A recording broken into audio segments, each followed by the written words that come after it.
नमस्कार, आप देख रहे हैं कशिश न्यूज। मैं हूं रश्मि श्रीवास्तव आपके साथ। बुलेटिन की शुरुआत करेंगे बड़ी खबर के साथ। नीट पेपर लीक मामले को लेकर आर्थिक अपराध इकाई का एक्शन लगातार जारी है और ईओयू ने 9 अभ्यर्थियों को समन भेजकर पूछताछ के लिए बुलाया था, जिसमें से एक अभ्यर्थी ईशा भारती ईओयू दफ्तर पहुंची है और ईशा के साथ उनके पिता भी है। आर्थिक अपराध इकाई ने अभ्यर्थियों के साथ उनके अभिभावकों को भी पूछताछ के लिए बुलाया था। दरअसल सॉल्वर गैंग के पास इन अभ्यर्थियों के रोल नंबर और रोल कोड मिले थे। ईओयू फिलहाल यह पता लगाएगी कि आखिर परीक्षा माफियाओं के पास इन अभ्यर्थियों के रोल नंबर और रोल कोड कहां से प्राप्त हुए हैं। वहीं पुलिस को परीक्षा माफियाओं के पास से 13 अभ्यर्थियों के रोल नंबर और रोल कोड मिले हैं, जिसमें से 4 पहले ही गिरफ्तार हो चुके हैं।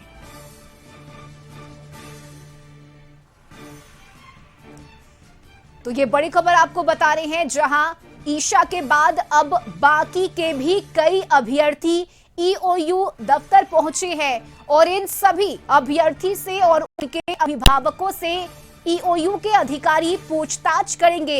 ये बड़ी खबर आपको बता रहे हैं, जहां नीट पेपर लीक मामले को लेकर ईओयू का एक्शन लगातार जारी है। परीक्षा में हुई धांधली के मामले को लेकर के ईओयू ने भी अब अपना कमर कसना शुरू कर दिया और देखिए किस तरह से यहाँ छात्रों को बुलाया गया है जिनके ऊपर शंका है। क्या नाम है तुम बताओ। हेलो,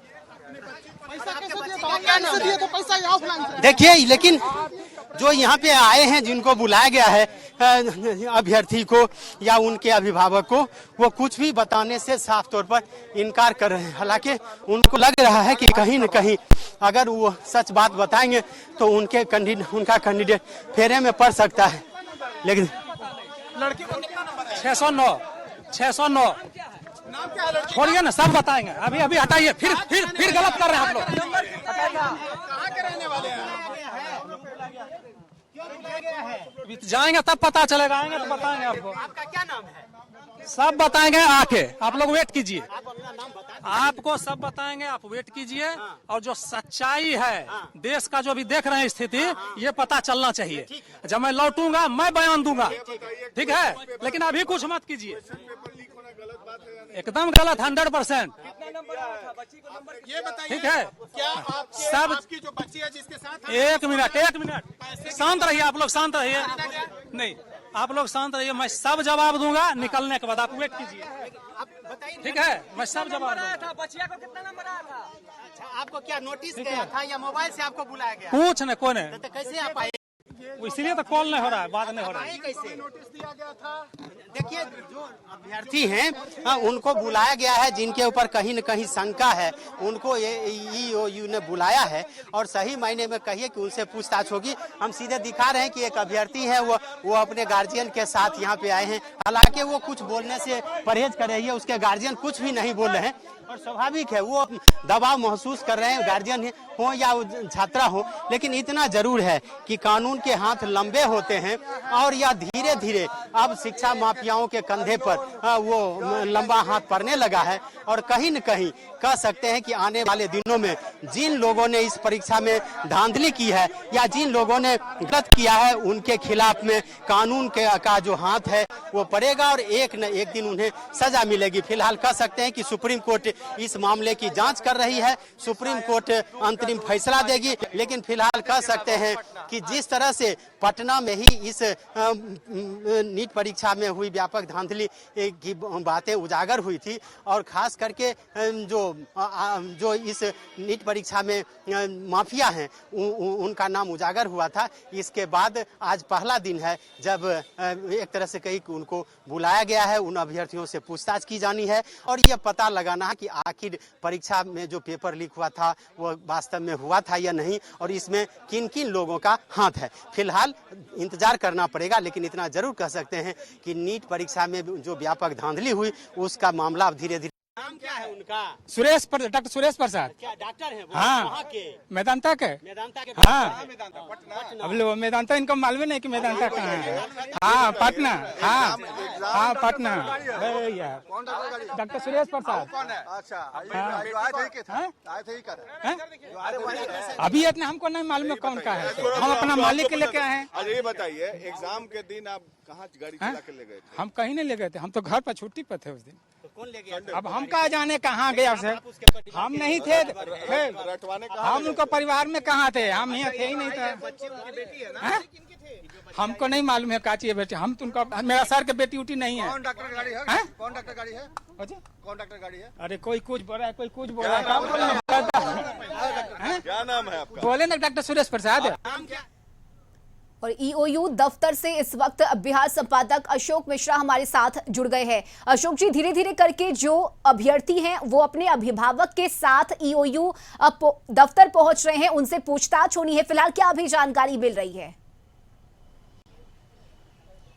बिल्कुल, देखिए रश्मि, बिहार में नीट पेपर लीक मामले को लेकर के कानून ने अब अपनी कार्रवाई शुरू कर दी है और यही वजह है कि ये आर्थिक अपराध इकाई बिहार यानी कि ईओयू ने अब जो इस परीक्षा में जिनके ऊपर शक की सुई गई थी या इस परीक्षा में जिन माफियाओं के नाम आ रहे हैं उनके ऊपर अब धीरे धीरे शिकंजा कसना शुरू कर दिया है। यही वजह है कि ईओयू ने 9 लोगों को नोटिस जारी किया था, जिसमें से 2 अभ्यर्थी अभी पहुंचे हैं। एक ईसा भारती बख्तियारपुर की पहुंची है, वो अपने गार्जियन के साथ पहुंची है, और एक दूसरी जो लड़की है वह भी अपने गार्जियन के साथ पहुंची है, लेकिन न तो उस लड़की ने और न उसके गार्जियन ने कुछ भी कहना स्वीकार किया है। वो परहेज कर रही है, कुछ भी नहीं बोल रही।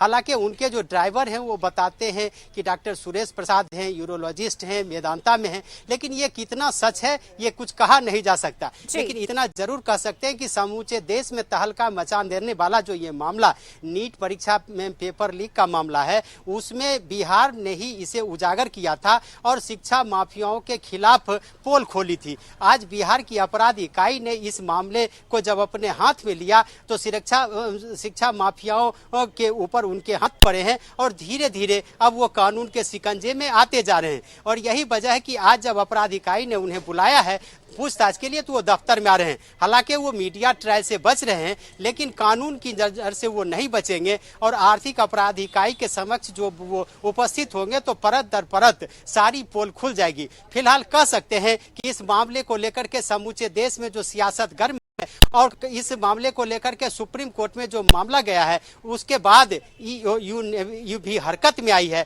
और वह भी चाहती है कि जल्द से जल्द इस केस का खुलासा हो और खास करके जो शिक्षा माफिया हैं या जो इस पेपर लीक कांड में संलिप्त पाए जा रहे हैं उनके ऊपर नकेल कसी जाए, तो उनका नाम उजागर हो ताकि जो छात्र इससे वंचित हुए हैं उनको न्याय मिल सके और खास करके सुप्रीम कोर्ट को भी फैसला लेने में सहूलियत हो सके। फिलहाल कह सकते हैं कि बिहार समेत समूचे देश की सियासत भले गर्म हो, लेकिन ईओयू ऑफिस यानी कि आर्थिक अपराध इकाई के समक्ष सन्नाटा पसरा है। मीडिया कर्मियों की भारी फौज यहाँ पर है और धीरे धीरे करके जिन्हें बुलाया गया है वो यहाँ पे आ रहे हैं। हालांकि वो कुछ बोलने से परहेज कर रहे हैं। कुछ ऐसे भी अभ्यर्थी यहाँ पे पहुंचे हैं जिन्होंने मीडिया कर्मियों की भीड़ देखी तो वो चुपचाप यहाँ से बाहर निकल जाना ही मुनासिब समझा है और यही वजह है कि मीडिया के समक्ष कोई कुछ नहीं बोला है। लेकिन जो बातें सामने आई है उसके मुताबिक कह सकते हैं कि एक एक करके जो 9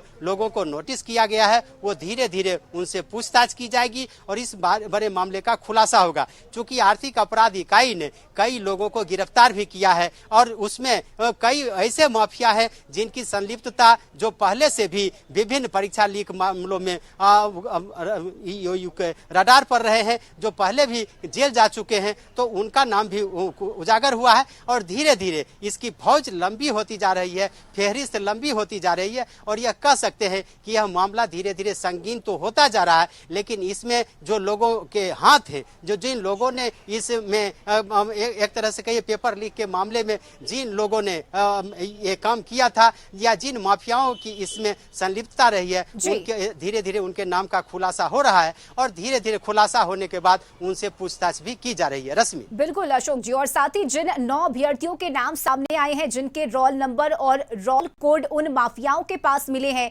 इसके तार भी कैसे जुड़े हैं और कैसे इन माफियाओं तक उनके रोल नंबर रोल कोड पहुंचे, ये पता लगाने में भी ईओयू जुटी हुई है। तो देखना होगा कि आगे और क्या कुछ खुलासे किए जाते हैं। बहुत शुक्रिया अशोक जी आपका तमाम जानकारी के लिए।